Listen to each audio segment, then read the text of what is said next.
Salut à tous. Comme prévu et comme promis, nous sommes dans l'Exode et nous sommes maintenant en préparation pour le Gabon de demain. Donc cette lettre aujourd'hui que j'adresse à tous les Gabonais, mais en particulier à ceux qui demain seront appelés à changer ce pays. Parce que souvent lorsque le pouvoir te surprend et que tu n'as pas été préparé, tu peux te retrouver en train de tâtonner, en train de vouloir apprendre sur le tas et après te faire très mal. Mais lorsque tu as été préparé 10 ans, 5 ans avant ta prise de pouvoir, tu as le temps de comprendre exactement ce qui doit être fait dans l'immédiat pour apporter à ton peuple la paix et la félicité. Et on va faire beaucoup de lettres jusqu'au 29 juillet. J'ai beaucoup de messages à adresser à cet individu, à cet homme ou cette femme. Je ne sais pas à quoi est-ce qu'il ressemble, où est-ce qu'il est. Ça bouille, je n'ai aucune idée. Mais je sais qu'il y a quelqu'un qui viendra pour arranger le pays. Et les vidéos que je fais maintenant, c'est pour lui apporter mon coaching. Parce que la vie, on ne connaît pas. Demain, je peux quitter ce monde ou bien aller en retraite permanente, je ne serai plus là. Mais au moins, les vidéos vont rester pour qu'un jour, l'élu, ce bantou, cette femme ou cet homme qui sera mis à la tête de l'État pourra arranger le pays à la manière que les Gabonais l'ont toujours désiré et surtout à la manière que Eyo veut qu'il ou elle le fasse. Donc, jusqu'au 29 juillet, on va commencer la série. Ça, c'est la lettre numéro 1. On va aborder des thématiques étape par étape, des petites vidéos, pas trop courtes, pas trop longues, parce qu'il y a beaucoup à dire, mais on va essayer de faire au moins 50 lettres, ou bien même 100 lettres. Ouais, non? Et on commence avec la justice. Dès que tu prends le pouvoir, mon fils, ma fille, tu dois te pencher sur le système juridique gabonais. Parce que ton pays est un pays qui a passé son temps à abuser du pauvre, à abuser de l'autochtone. Les prisons gabonaises sont remplies d'innocents ou de personnes ayant commis des crimes, mais qui n'ont jamais été jugées. Tu trouveras qu'au Gabon, il y a des ONG comme SOS Prisonniers qui se battent pour les droits des prisonniers. Tu verras que la prison gabonaise est un trou à rats, où les gens dorment à même le sol, dans les excréments, dans les urines, où il n'y a aucun programme pour ces Gabonais, tes frères bantous, qui ont été malheureusement incarcérés, à tort ou à raison, par les autorités. Donc, quand tu prendras le pouvoir, dans les premières heures, tu dois te pencher sur la question pour sortir de prison ceux qui ne méritent pas d'être en prison et aussi pour juger ceux qui attendent le jugement depuis 40, 50, 20 ans. Et avec les hommes et les femmes qui vont t'accompagner, t'assurer de mettre en place des réformes qui pourront apporter la paix et le réconfort à ceux qui ont été dérobés de la justice pendant longtemps. En tant que Bantou, tu dois comprendre que on peut s'inspirer des autres pays, mais à la fin, nous aussi, on avait nos tribunaux traditionnels et on avait notre manière à nous de régler les problèmes. Donc, à tout ce qui sera modernité, ajoute la touche traditionnelle dedans. Assure-toi que les magistrats, que les procureurs soient des patriotes, des personnes qui ne sont pas là à prendre plaisir à mettre en prison leurs frères, mais qui, lorsqu'ils jugent, ont toujours derrière ça un plan de rédemption, un plan de salut pour leur population. Parce qu'à la fin, ce ne sont pas des blancs comme en prison. Ce sont des frères comme toi, ce sont des bantous comme toi. Donc, nous ne sommes pas là pour nous détruire, nous sommes là pour nous bâtir. Et la prison, l'incarcération, a pour but d'amener un individu à changer, d'amener quelqu'un qui s'est mal comporté à revoir sa façon de faire pour le réinsérer dans la société. Donc, en un mot, ramène un peu plus d'humanisme dans tout ce qui est carcéral. Ramène plus de justice dans la justice. Parce que sur le papier, c'est très très beau, mais dans l'application des textes, dans les tribunaux, dans toutes les procédures judiciaires, il y a beaucoup de problèmes. Énormément. Ensuite, dans les mêmes heures, empresse-toi de libérer les personnes qui ont été arrêtées pour des raisons politiques. Les personnes qui, à cause de leurs opinions, ont été incarcérées, ont été torturées. Pour ces personnes-là, ne prends pas trop de temps. Ne prends pas 2 semaines pour étudier leur cas. Dès maintenant, prends la peine de savoir qui est en prison pour des raisons politiques. Comme ça, le jour que tu prendras le pouvoir, dans les premières 24 heures, tu vas tous les libérer et leur permettre de pouvoir repartir avec leur famille. Donc, dès maintenant, commence à étudier ton pays, commence à étudier le système juridique, comprends-le. Même si Dieu t'enverra dans d'autres carrières et que tu n'es pas avocat, mais prends la peine de t'asseoir pour lire en détail le code gabonais, pour lire la loi des finances, toutes les lois gabonaises, les lois régaliennes, les lois civiles, les lois criminelles. Étudie. Et avec tes frères, avec tes apôtres bantous qui vont venir avec toi changer ce pays, dès maintenant, commencez déjà à identifier les zones de confusion, les manquements, les trous juridiques, les vides juridiques, pour que dans les premières 24 heures, vous puissiez faire des réformes dont les Gabonais ont besoin et dont ils ont supplié, attendu depuis très longtemps. Première chose, la justice n'est pas seulement limitée à la criminalité ou aux choses civiles, la justice aussi, elle est économique. Elle est économique, elle est financière. Parce que dans ton pays, à tour de rôle, les présidents se sont succédés pour être des grands voleurs, pour enrichir leur famille, enrichir leur tchisa, enrichir leur secte, leur frangin. Donc, il y a aussi beaucoup de crimes financiers pour lesquels il y a beaucoup de personnes impunies. Maintenant, avec la sagesse de Dieu, tu verras toi-même s'il faut faire marche arrière pour demander des comptes à ceux qui ont volé, ou s'il faudra simplement faire table rase et repartir sur un nouveau départ.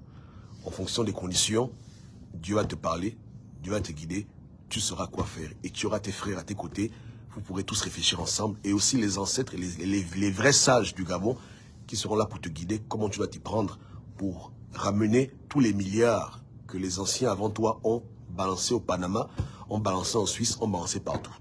Tu devras t'asseoir, réfléchir, et Dieu va te guider. Parce que c'est ça la clé. Tant que tu veux faire le bien, même face à des décisions difficiles, face à des choix difficiles, Dieu et les ancêtres vont te guider, tu pourras le faire. Maintenant, ensuite, tu vas comprendre que dans ton pays, pendant très longtemps également, il y a eu de la criminalité sauvage. Il y a des crimes qui n'ont jamais été punis.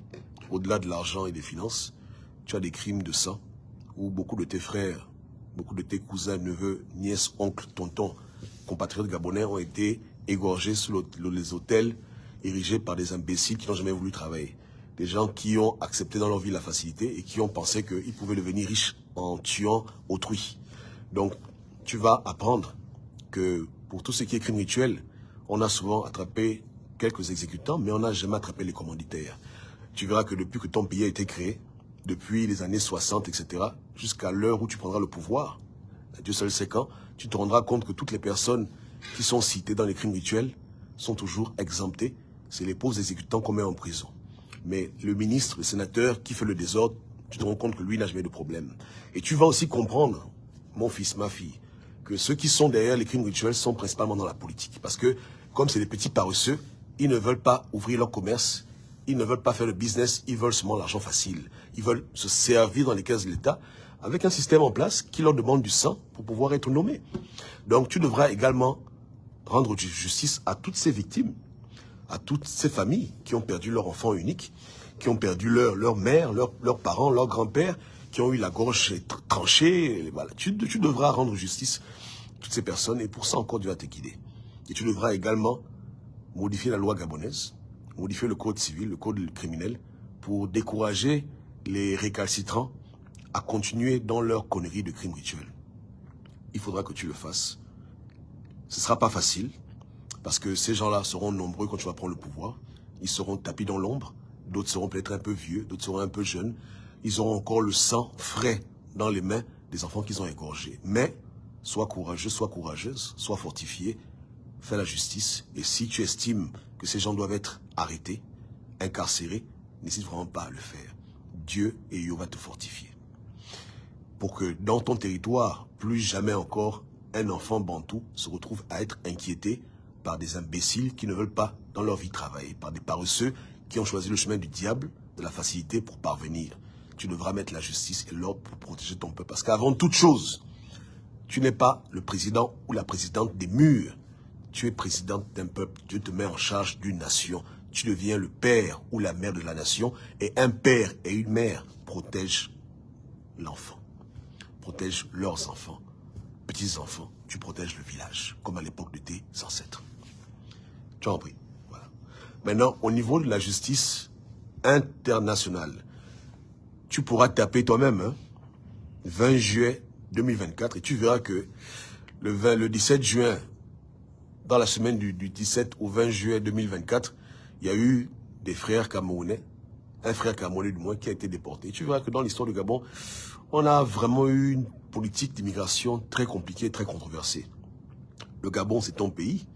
La terre, c'est la terre de tes ancêtres. C'est ton territoire. C'est clair que d'abord la famille, d'abord les autochtones, mais il faut aussi avoir de la place pour l'étranger et trouver un compromis pour permettre à d'autres personnes qui viennent d'ailleurs et qui veulent absolument se réfugier au Gabon de donner une place. Tant qu'ils respectent les populations locales, tant qu'ils connaissent leur place, il faudra toujours être prêt à pouvoir accueillir, à pouvoir protéger celui qui se confie à toi, celui qui se confie en ton peuple et qui demande l'asile. Parce que chez les Bantous, tu verras que dans nos mœurs, nos traditions, l'asile est quelque chose d'important. La protection est importante pour l'étranger. L'étranger, on doit le protéger, on doit le garder. C'est très important. Mais il faut le faire de manière intelligente. Tu ne voudrais pas aussi héberger des terroristes ou des personnes qui vont venir foutre le bordel dans ton pays. Mais là encore, tu ne seras pas seul pour décider. Tes frères et tes sœurs gabonais et gabonaises vont t'aider. Et Dieu lui-même va t'assister dans les modifications de la loi pour permettre qu'on ait un système d'immigration humain, bantou et sain, sans excès et sans mettre en mal les peuples autochtones de ton territoire que tu devrais déjà apprendre à connaître. Tu ne dois pas arriver au pouvoir en train de te demander qui sont les Gabonais. Tu dois connaître toutes les ethnies qui, le jour où les colons ont déclaré le Gabon Gabon, étaient présents sur le territoire et justement où elles étaient chacune, quelles sont leurs distinctions, etc. Et tu dois comprendre ça. Et si possible, tu dois aussi également chercher à connaître les lois traditionnelles et à tout prix les incorporer dans le code juridique gabonais, car à la fin, tu n'es pas un petit blanc, une petite blanche, tu es une bantou, tu es un bantou. Donc fais les choses à la manière que Dieu veut, à la manière des ancêtres, pour le bien de ta population. Donc, le domaine juridique est un domaine qui est vaste et tu ne dois pas venir au pouvoir en tant qu'amateur ou bien amateuse. Tu dois venir prêt, préparé, pour que dans les 24 heures, la vie de tes compatriotes change. Que les prisons s'ouvrent, que les prisonniers soient libérés, que ceux qu'on a oubliés, que ceux qu'on a délaissés puissent retrouver leur liberté et que ceux qu'on doit dédommager soient dédommagés. Parce qu'un homme qui va en prison pendant 10 ans, il n'a rien fait de mal. Lorsque le juge le proclame innocent des charges qui étaient contre lui, toi en tant que leader responsable, tu dois comprendre que on a envers lui une dette morale, une dette économique. On doit lui rendre le plus possible. C'est pas possible. On doit quand même s'efforcer de lui rendre les années qu'il a perdues en prison alors qu'il était innocent. Tu dois faire ces choses-là. Tu comprends? Donc le domaine juridique n'est pas négligé. Ne viens pas au pouvoir pour te chercher. Pour commencer à prendre 10 ans, 5 ans, 10 mois pour faire des choses qui sont élémentaires. Parce que tu n'auras pas eu pris la peine d'être assidu dans tes devoirs. Tu comprends? Donc tu vas diriger ce pays dès maintenant. Étudie bel et bien les vides juridiques, les failles, les problèmes, soit à l'écoute des populations. Lis l'histoire. Si tu nais dans le futur et tu te rends compte que tout le monde est plein, va lire l'histoire pour voir quels étaient les problèmes juridiques de mon bon pays, qu'est-ce qu'on reprochait aux anciens leaders, qu'est-ce qu'ils n'ont pas bien fait, etc., etc. Pour que toi, quand tu prends ton siège pour diriger ton peuple, à la seconde où tu t'assois sur la chaise, le pays commence à changer. N'est-ce pas, non? C'est comme ça. Parce que le temps est bref. Et je te dis ces choses. Mais ce que je n'ai pas pu dire, Eyo va ajouter, Eyo va complémenter. Donc ma fille, mon fils, sois fort. N'est-ce pas, non? Ce n'est pas une bonne chose quand des Bantous se retrouvent derrière les barreaux sur le sol de leurs ancêtres pour des choses qu'ils n'ont pas faites. Ce n'est pas une bonne chose lorsque tu traites ton semblable à la manière à laquelle les colons ont traité tes ancêtres à l'époque de la traite négrière. Tu es le père, tu es la mère de la nation. Protège ton peuple, défends-le et apporte la véritable justice dont toute l'Afrique centrale a soif. La véritable justice, la justice bantou. Donc sois forte, sois fort. Dieu va t'accompagner et je sais que tu vas réussir. Je sais que tu vas y arriver. Sois courageux, arme-toi de courage, ne te décourage pas, tu pourras le faire. Allez, on est avec toi. On sera toujours avec toi, même si on n'est pas là.